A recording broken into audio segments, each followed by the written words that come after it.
O lançamento recente do Galaxy S25 Edge da Samsung e o suposto iPhone 17 Air da Apple neste outono, ficou claro que os telefones estão ficando mais finos.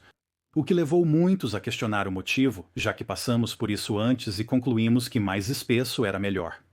Em 12,3 mm, o iPhone 3GS atingiu a espessura recorde de 12,3 mm. Isso foi quando os iPods, muito mais finos que o iPhone, eram o produto mais popular da Apple. Os clientes esperavam que a Apple afinasse o dispositivo e eles atenderam essa expectativa. O iPhone 4 era 24%, mais fino que o 3GS, o iPhone 5 era 18%, mais fino que o 4S e o iPhone 6 era 9%, mais fino que o 5S. Isso resultou na redução do iPhone de 12,3 mm em 12,3 mm para apenas 6,9 mm em 2014, uma redução de 43%. Mas a Apple quebrou essa tendência a partir do iPhone 6S, quando eles o fizeram 3% mais espesso que o iPhone 6 anterior. Essa mudança, apesar de pouco notada, mostrou que a Apple estava disposta a sacrificar a finura por novos recursos. Neste caso, o 3D Touch exigiu uma nova camada sensível à força que deixou o painel de exibição um pouco mais espesso.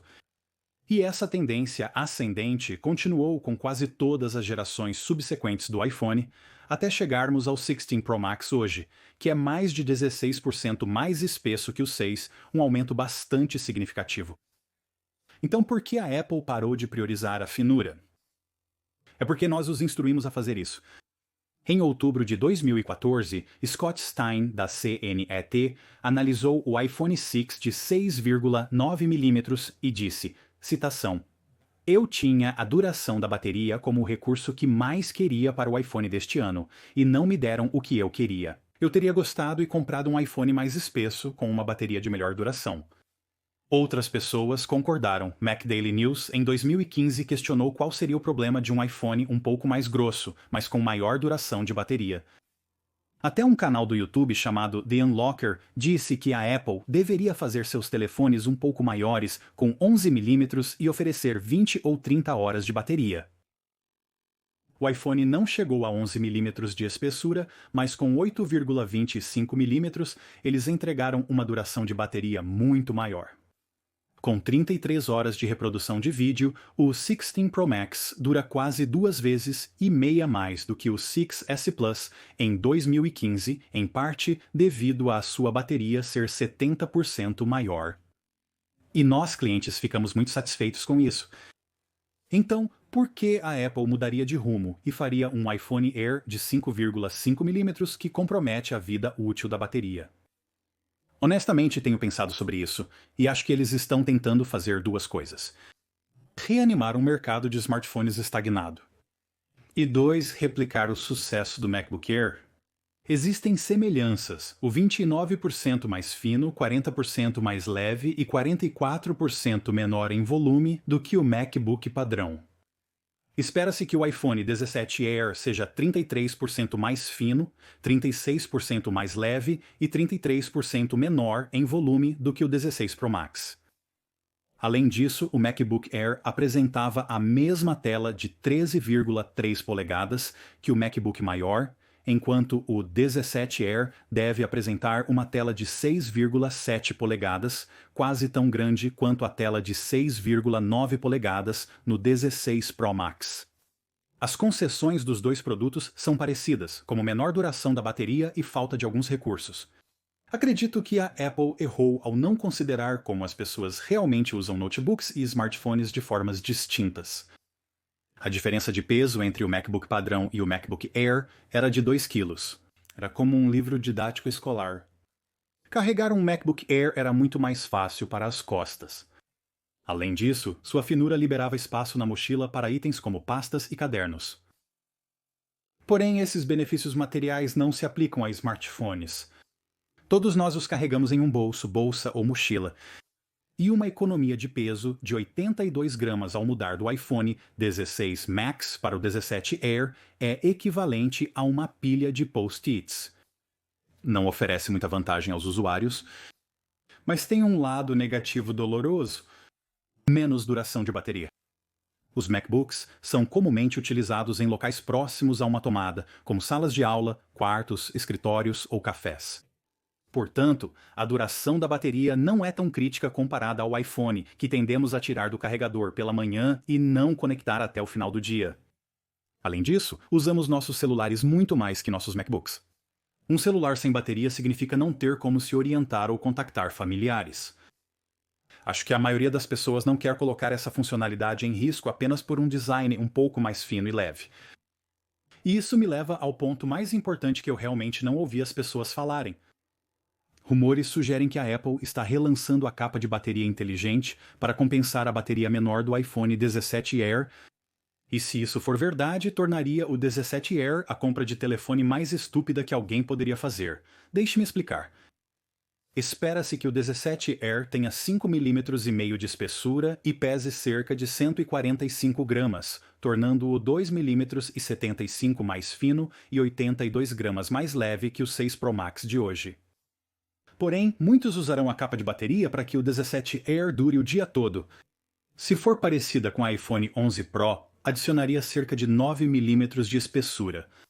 Uma capa padrão adiciona de 1,5 a 2,5 mm de espessura.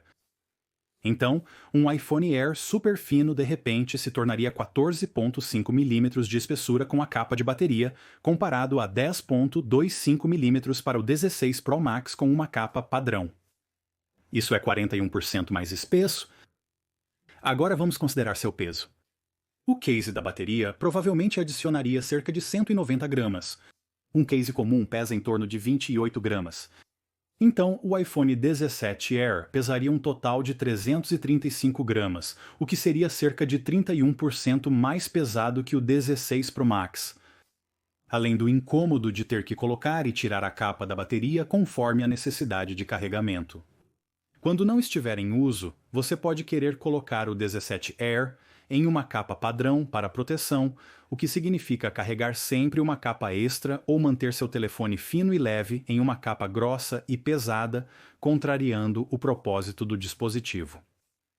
Mas ainda nem chegamos à melhor parte. Você pensaria que todo esse tamanho e peso extras proporcionariam uma vida útil de bateria incrível que excede o 16 Pro Max, certo? Quer dizer, você está carregando algo que é 41% mais espesso e 31% mais pesado.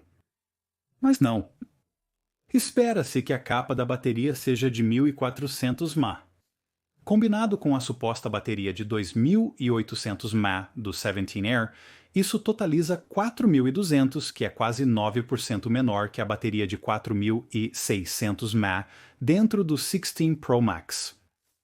Então você efetivamente acabaria com um telefone maior, mais espesso e mais pesado que na verdade tem menos duração de bateria. Mas ainda não terminamos. Telefones super finos não comprometem apenas a duração da bateria, mas também os recursos premium, que se provaram importantes para os clientes de smartphones. O S25 Edge tem uma 12 megapixels menor que os 50 megapixels no S25 Ultra, enquanto a lente principal tem um sensor menor, o que significa um desempenho pior em baixa luz. E não possui uma lente telefoto, o que significa que não tem zoom óptico de 5 vezes. Também não há suporte para S Pen, e o carregamento com fio é mais lento, com 25 watts, comparado a 45 watts. Depois tem o preço. A um custo de $1.100, é mais caro que o S25 Plus de $1.000, que tem uma vida útil de bateria melhor e um sistema de câmera melhor. O S25 Ultra custa só $200 a mais que o Edge e tem todos os recursos premium esperados dos smartphones atuais. Também é esperado que o iPhone 17 Air não possua alguns recursos. Ele terá apenas uma lente de câmera, como no 16e, o que já havia desapontado as pessoas naquele aparelho.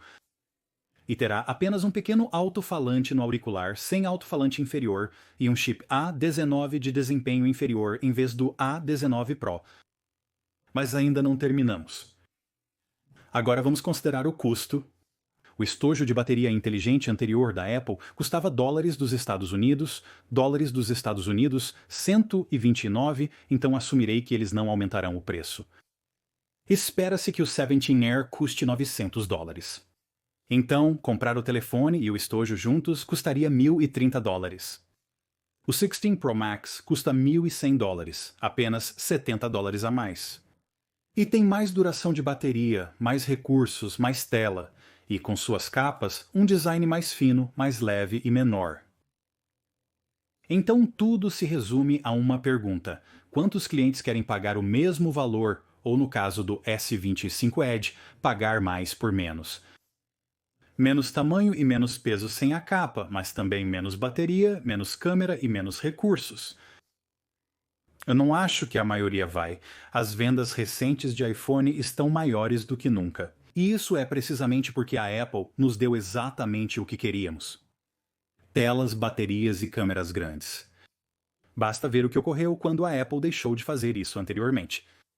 O iPhone 12 mini trouxe um design mais leve e compacto, semelhante ao 17 Air, mas comprometeu as próprias características que imploramos à Apple em 2014. Como resultado, foi uma decepção de vendas. A demanda pelo 12 mini foi tão baixa que a Apple reduziu sua produção em 70% apenas 6 meses após seu lançamento e encerrou a produção mais cedo do que qualquer iPhone na história. E provavelmente é por isso que a Apple está jogando seguro com o 17 Air, já que ele representará apenas 10% de toda a produção do iPhone, de acordo com os rumores atuais. Felizmente, essa tendência para a finura não será como nos primórdios do iPhone. Naquela época, com apenas um modelo, se a Apple optasse por uma bateria pequena, tínhamos que aceitar. Hoje, porém, temos opções. Haverá um 17 Plus e um 17 Pro Max com baterias maiores, então não teremos que ficar presos a um cabo de carregamento durante todo o dia se não quisermos.